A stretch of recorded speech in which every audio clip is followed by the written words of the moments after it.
Hi, my name is James Kimber. I'm a physician assistant and founder of PA Mentor Online, bringing you the best tips and tools you'll need to get into a PA program. On this channel, we do strategy videos for pre-PA students who are thinking about becoming a PA or currently in the application process, as well as interviews with students who used our services and successfully got into a PA program. If you're new to the channel, don't forget to hit the subscribe button. You don't want to miss out on any of the interviews, as it might be one of the programs that you're thinking about applying to. Or if you have specific questions about one of the interviews we've done or just questions in general, don't forget to leave them down below in the comment section. Thank you. Welcome to Physician Assistant Mentor Online. Welcome back. Today we have another interview, and it's with the Midwestern University Physician Assistant Program. It's not a new shirt. I've actually interviewed somebody else from the program from last cycle. Today we're talking to Paige, who came to us to work on her personal statement. And then following the personal statement, we also helped Paige out with her mock interview preparation. Paige just finished up her first year, the academic year, and now she's getting ready to start on her clinical rotations, but I'll let her go ahead and tell the rest of her story. Thanks. Okay, well, welcome back. Today we're interviewing another student. If you can please tell us your name and what PA school you're attending. Of course. My name is Paige Kingery, and I'm at Midwestern University in Glendale, the one in Arizona, and just finished my first year and on to the second. Well, congratulations on completing that first year. We all know that is the hardest year, and I'm glad you took some time out to talk with us. I appreciate that. Of course. Thanks for having me. So if you can tell us, where did you first decide to go into medicine, or where did that come from? So I always knew I wanted to go into medicine. My dad is a doctor, so that really inspired me. And then when I started doing some shadowing work starting college, that's sort of when I first saw a PA in action, everything they do from start to finish.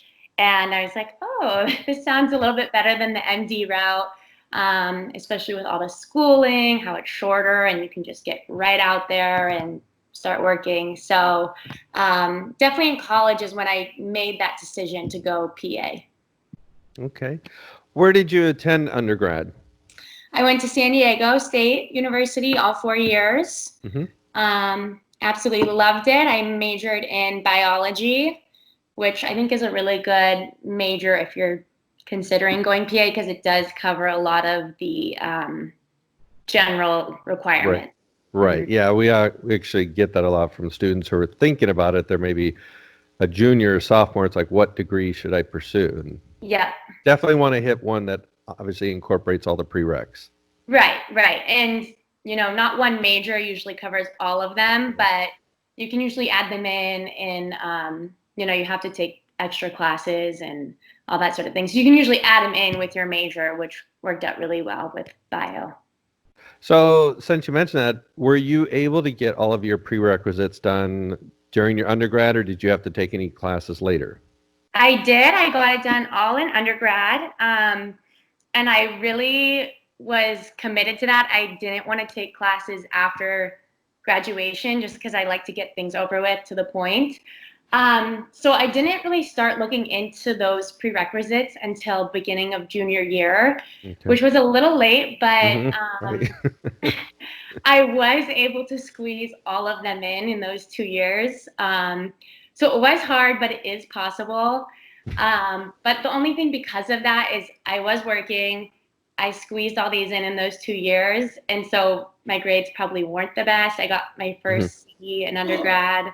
So, it's possible, but it also doesn't hurt to take those after you graduate as well, whatever works for you. Right.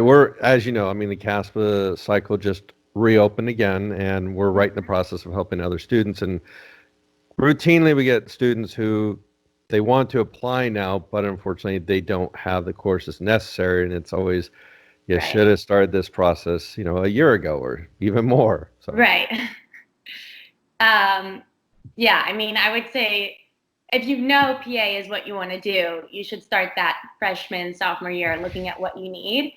And it is frustrating because some schools have these random prereqs that no other schools have. And you're like, okay, well, I want to apply to, like, say, Western University in California, but they have this random prereq. So if you get on that early, it's totally possible and you can get all those done. So what courses do you feel gave you the most trouble? I mean, for a lot of people, it's OChem, but what did Yes. you think was? In undergrad, definitely OChem. I hated OChem. But I think I slid by with like a B plus. And then for some reason, microbiology was really hard for me. That was the C I was talking about earlier. And I think that's just because I was taking like 6 science classes. I was working. And that's just a class you have to put a lot of work into. Mm-hmm. Yes.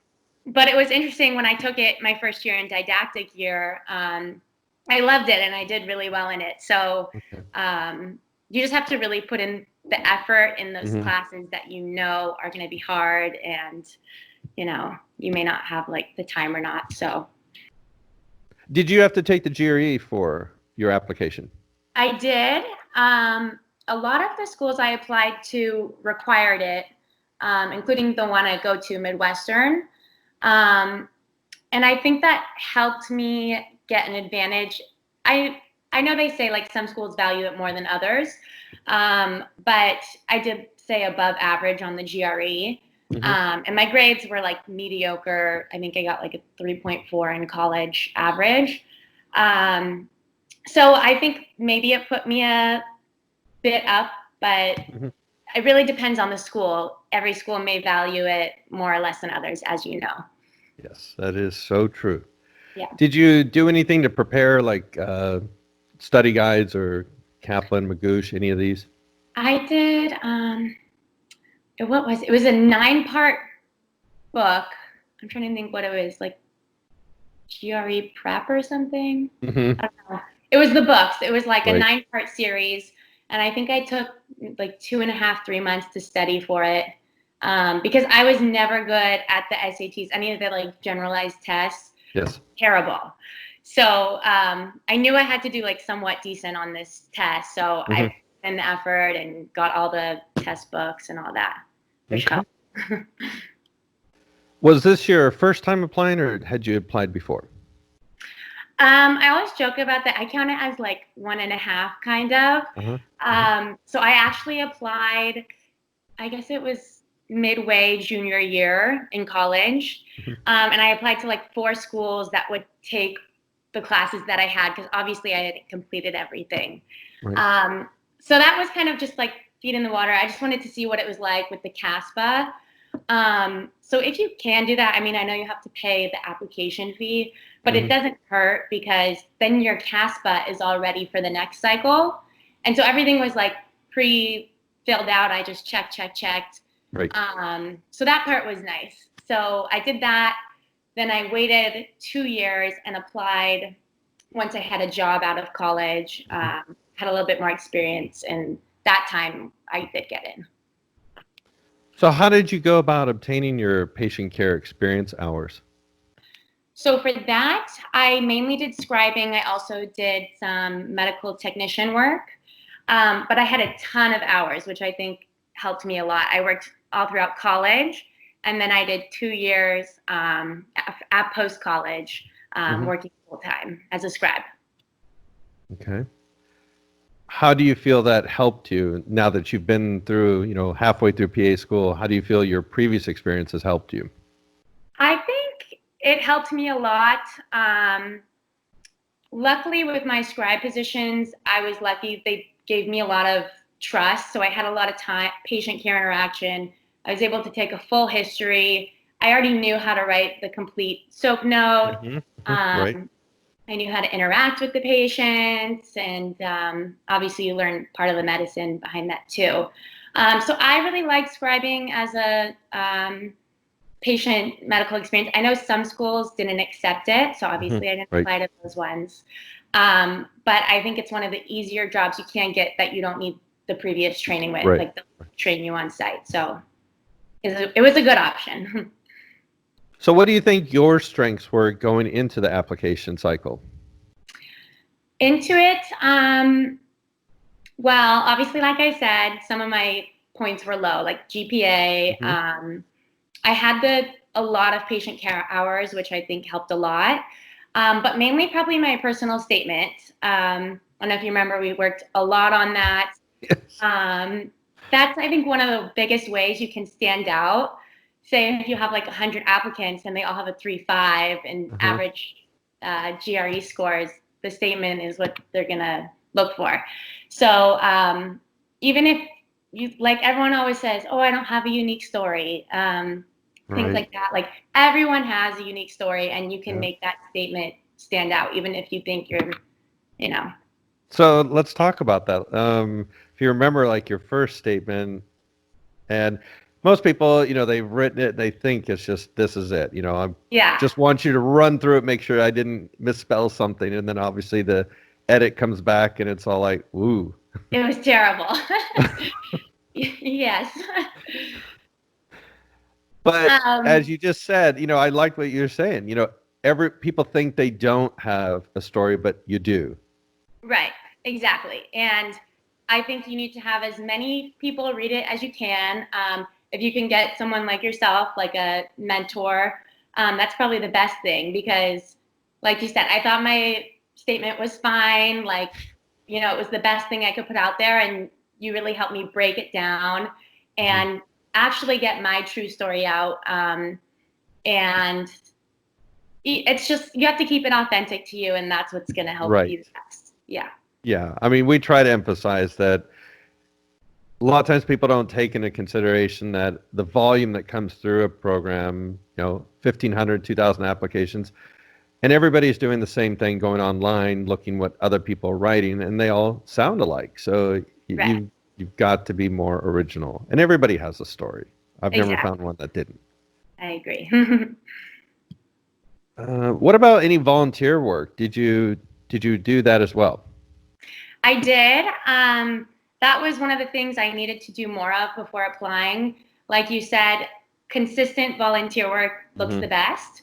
So I went to a hospital and did some volunteer work there. It wasn't much patient care, like hands-on experience, but I was one of the people who like helped check in, walk you to your x-ray, that sort of thing.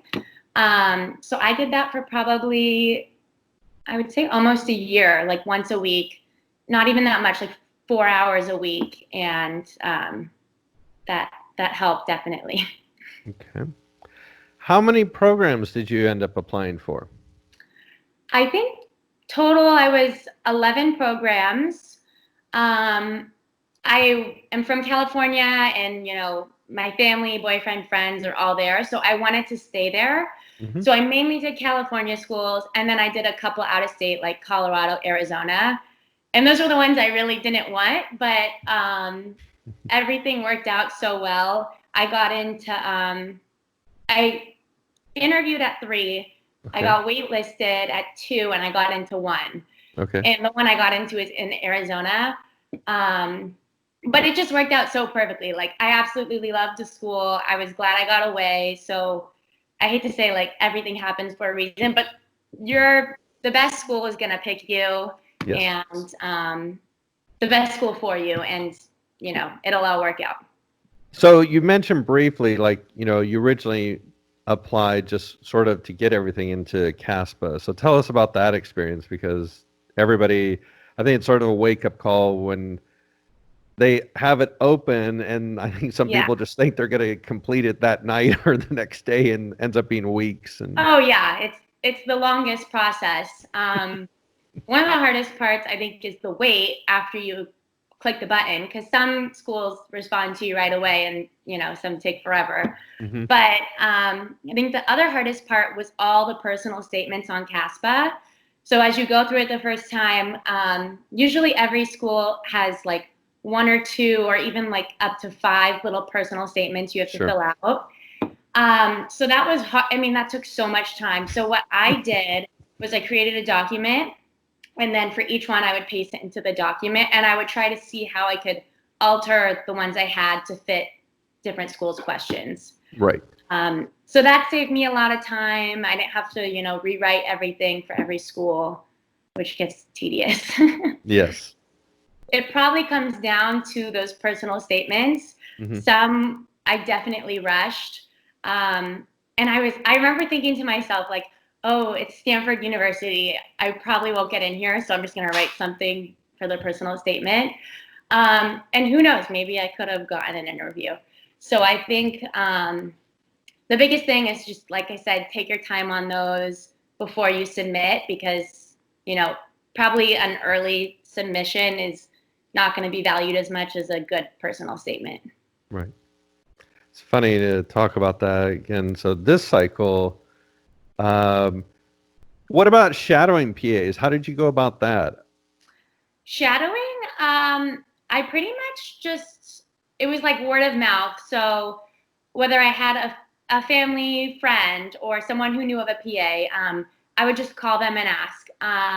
When I was working in Palo Alto, I asked my doc if I could just call the PAs that we sent referrals to and see if I could shadow them. And he had no problem with it. And surprisingly, mostly everyone I called was like, yeah, no problem. Come on over. I think they actually enjoy doing it. Obviously, as a PA, like, you're there to teach. So most PAs are perfectly happy doing it. So I would just get on the phone and ask everyone. The more hours, the better, obviously. So tell us about the interviews for the PA program. How did you feel going into those? I remember the first one, I was so nervous. But obviously we did a lot of interview prep, which helped so much. I think it's just something you have to practice. Yes. Obviously, we've never done it before. And you don't even have to be like the most bubbly, charismatic person. You just need to practice how to interview and like the right things to say and all that. And obviously you make a huge first impression. That's what they're going off. So like practice before that interview. Okay, so tell us about your first year. So you did move away. What was the first year like? The first year, it seems like it went by so fast. Everyone always says like it's a huge adjustment, and it really is, and you're not going to know till you get thrown in. But I just remember like those first couple tests, first quarter, were so hard, and they were nothing that I had been used to. And I actually got a D on my first biochem exam, and I thought I was going to fail out of PA school. I was like, oh my God, I'm not going to make it. So it's just an adjustment. Like that first quarter for me was the hardest because of that. And once you get used to it, first couple tests down, it's kind of, it's not easy, obviously, but you get in the hang of it. You know what the tests are going to be like. So it's just that adjustment.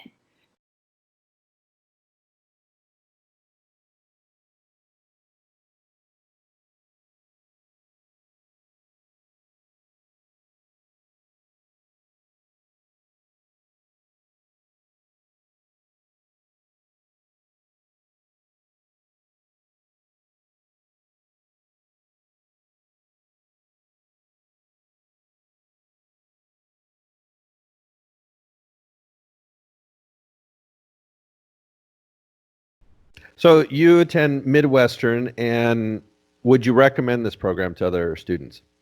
Absolutely. I'm biased because I go there, but I absolutely love the program. The faculty are amazing. They're there for you anytime you need them. They're so brilliant. Answer any questions. We'll have one-on-ones with you if you're falling behind or, just don't know stuff. They just really have their stuff together because it is an older program. They've been established for quite some time. So they really know what they're doing. And everyone in Arizona like raves about Midwestern, all the, PAs and doctors. So I highly recommend it. And because of the pandemic, obviously things have gone online. How is that working out? Yes, so pretty much our whole last quarter was online, and they transitioned it really smoothly. We had sort of like live Zoom classes plus like pre-recorded Zoom classes, so it was a mixture of both. And the second years had to actually do, obviously they're on rotations. So they had to do one rotation online. So it's going to be an adjustment. That's what we're going to be doing too for our first rotation online. But they're hoping in August we'll get out to the clinics and fully start rotation. So I'm really crossing my fingers that it happens. So here's the part that everybody is tuning in for is what advice do you have for those who are thinking about becoming a PA or who are currently in the application process? Definitely. I think the biggest thing is reaching out to others. Like you said, whether you're first starting to think about being a PA, you know, maybe your doc has a PA in the office or you have a family friend that's a PA. If you're applying, you know, call people on the interview process, maybe talk to a first year student or someone who graduated recently. I think to get as many people's opinions and, you know, get their experiences, that's going to help you the most to make you a good applicant. Okay, well, I wanted to thank you again for doing this. I know you're very busy with right in the middle of PA program, but I appreciate your time and answering the questions. Of course, no problem. I'm glad to do it because I cannot thank you enough for everything you did for me, for applying. I mean, I really don't know if I would have gotten in without you. So it's the least I could do. You're a great candidate, so I knew this wouldn't be hard. So you're welcome. Thank you. Okay, thanks again, Paige. All right, of course, and stay safe with all the COVID going on in the hospitals.